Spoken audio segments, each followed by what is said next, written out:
అధ్యక్ష, ఏదైతే రాయలసీమకు సాగునీరు త్రాగునీరు అందించాలి, చెన్నైకి మరి త్రాగునీరు అందించాలనేటువంటి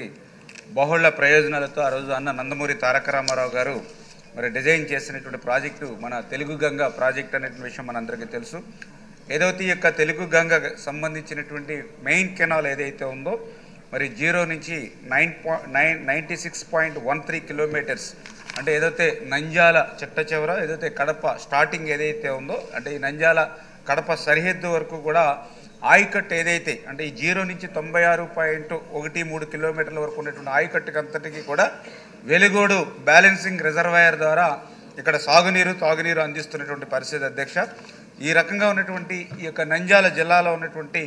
మొత్తం ఆయకట్టు ఏదైతే ఉందో ఈ ఆయకట్టుని మొత్తం 39 బ్లాకులుగా విభజించినటువంటి పరిస్థితి అధ్యక్ష. ఇందులో ఈ 39 బ్లాకుల్లో 13వ బ్లాక్ నుంచి 37వ బ్లాక్ వరకు కూడా మరి గౌరవ సభ్యురాలు ఆళ్లగడ్డ నియోజకవర్గానికి సంబంధించినటువంటి బ్లాకుల అధ్యక్ష. ఏదైతే ఇక 13 నుంచి 37వ బ్లాక్ వరకు ఉన్నటువంటి మరి ఆయకట్టు ఏదైతే ఉందో ఈ ఆయకట్టుకు సంబంధించి డిస్ట్రిబ్యూటరీ కెనాల్స్ మరి ఈ యొక్క ఆళ్లగడ్డ కాన్స్టిట్యున్సీకి సంబంధించి సిరివెల్ల, రుద్రవరం, ఆళ్లగడ్డ, చాగలమర్రి మండలాల్లో దగ్గర దగ్గర 81,694 ఎకరాలకు ఆయకట్టుకు నీరు వాస్తవంగా ఇవ్వవలసి ఉంది అధ్యక్ష. అయితే ఏదైతే ఈ యొక్క 20 బ్లాక్ నుంచి 37వ బ్లాక్ వరకు ఈ డిస్ట్రిబ్యూషన్ సిస్టమ్ అభివృద్ధి చేయడం కోసం అని చెప్పి ఆ రోజు ఏదైతే 4 ప్యాకేజీలకు విభజించి జీవీపీఆర్ ఇంజనీర్స్ లిమిటెడ్ వారికి ఏదైతే గతంలో టెండర్స్ అప్పచెప్పడం జరిగింది. మరి ఎవరైతే టెండర్స్ తీసుకున్నారో వాళ్ళు అక్కడ భూసేకరణ వల్ల ఇబ్బందులు అవనివ్వండి, రైతుల నుంచి వచ్చేటువంటి అభ్యంతరాలు అవనివ్వండి, లేదా మెయిన్ కెనాల్లో ఉన్నటువంటి వాటరు ఏదైతే నీటి ప్రవాహం వీటన్నిటిని కారణాలు చెప్పి ఈ యొక్క అప్పచెప్పినటువంటి పనుల్లో 73% పనులు మాత్రమే పూర్తి చేసి అంటే ఇంకా 27% బ్యాలెన్స్ పనులు పూర్తి చేయవలసి ఉండగానే ఆ జీవీపీఆర్ ఇంజనీరింగ్ లిమిటెడ్ వారు దాన్ని ప్రీ క్లోజర్ చేసినటువంటి పరిస్థితి అధ్యక్ష. మరి ఇటువంటి స్థితిలో యాక్చువల్గా 56,842 ఎకరాలకి ఆళ్లగడ్డ నియోజకవర్గంలో నీరు అందవలసినటువంటి స్థితిలో ఈ యొక్క 27% పనులు పూర్తి కాకపోవడం వల్ల ప్రస్తుతం మరి 24,852 ఎకరాలకి నీరు అందనటువంటి మాట వాస్తవమే అధ్యక్ష. ఎందుకంటే ఈ యొక్క 24,852 ఎకరాలకు కూడా డిస్ట్రిబ్యూషన్ సిస్టమ్ అనేది ఖచ్చితంగా డెవలప్ చేయవలసినటువంటి పరిస్థితి ఉంది అధ్యక్ష. అందుకే ఈరోజు మళ్ళీ మేము అధికారంలోకి వచ్చిన తర్వాత ఏదైతే ఇరిగేషన్ డిపార్ట్మెంట్ నుంచి ఈ యొక్క సిస్టమ్ మీద రివ్యూ చేసుకున్నప్పుడు మరి పర్టికులర్గా ఇంకా ఈ 24,852 ఎకరాలకి సాగునీరు అందించాలని అంటే ల్యాండ్ ఎక్విజిషన్కి సంబంధించి ఒక 15 ఎకరాల వరకు కూడా ఇంకా సేకరించవలసినటువంటి పరిస్థితి ఉంది అధ్యక్ష. అదేవిధంగా ఏదైతే మైనర్ కెనాల్స్కి సంబంధించి 1.7 కిలోమీటర్స్,